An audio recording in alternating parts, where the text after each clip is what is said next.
कुंभ दुनिया की सबसे बड़ी ह्यूमन गैदरिंग। लेकिन ये कुंभ शब्द आया कहां से और इसकी शुरुआत कैसे हुई, जाने भास्कर की खास सीरीज कुंभ कथा के पहले एपिसोड में। शास्त्रों में कुंभ मेले का सीधे जिक्र कहीं नहीं है।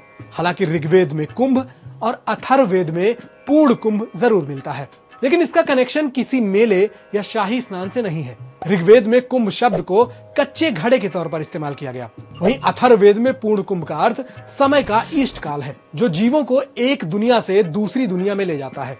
वहीं संगम और प्रयाग की बात करें तो संगम और प्रयाग का इशारा ऋग्वेद में है। साथ ही इसका पूरा उल्लेख महाभारत और पुराणों में मिलता है। जबकि प्राचीन ग्रंथ माघ महीने के स्नान का जिक्र तो करते हैं, लेकिन कहीं भी प्रयाग में कुंभ मेला होने की बात नहीं मिलती। हालांकि दंत कथाओं में कुंभ मेला और इसकी शुरुआत को लेकर कई कहानियां हैं, जिसमें सबसे प्रचलित है समुद्र मंथन की कथा।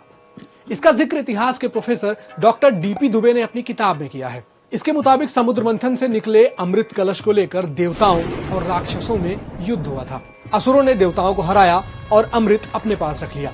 इसके बाद इंद्र के बेटे जयंत ने पक्षी का रूप लिया और राक्षसों से अमृत कलश चुरा लिया। फिर देवता अमृत कलश लेकर स्वर्ग की ओर बढ़े, लेकिन रास्ते में कलश में से कुछ बूंदें छलकी और पृथ्वी पर 4 जगहों हरिद्वार, प्रयाग, नासिक और उज्जैन पर गिरी। इसके बाद से ही ये 4 स्थान पवित्र हो गए और ऐसा माना गया कि यहाँ स्नान करने से मोक्ष की प्राप्ति होती है। लेकिन अगला सवाल ये है कि कुंभ कब और कहाँ होगा, ये कैसे तय होता है। दरअसल जब अमृत कलश चुराने के लिए जयंत को भेजा गया तो उनके साथ सूर्य, चंद्र, बृहस्पति और शनि भी गए। इसलिए इन ग्रहों की स्थिति ये तय करती है कि कुंभ कहाँ मनाया जाएगा। दिलचस्प है ना, इसे भी समझ लेते हैं। जब माघ महीने में गुरु मेष या वृषभ राशि में हो, सूर्य और नवचंद्र यानी न्यू मून दोनों शनि की मकर राशि में हो, तो कुंभ प्रयाग में आयोजित होता है।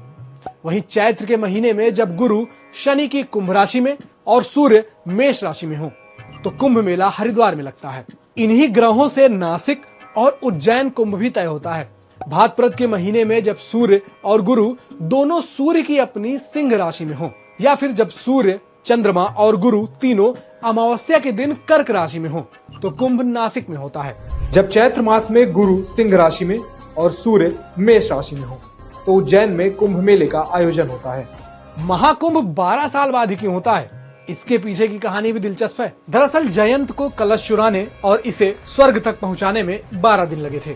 माना जाता है कि देवों का एक दिन इंसानों के 1 साल के बराबर होता है, इसीलिए महाकुंभ 12 साल में एक बार आता है। कुंभ पर्व की शुरुआत का जिक्र किसी प्राचीन ग्रंथ में तो नहीं मिलता।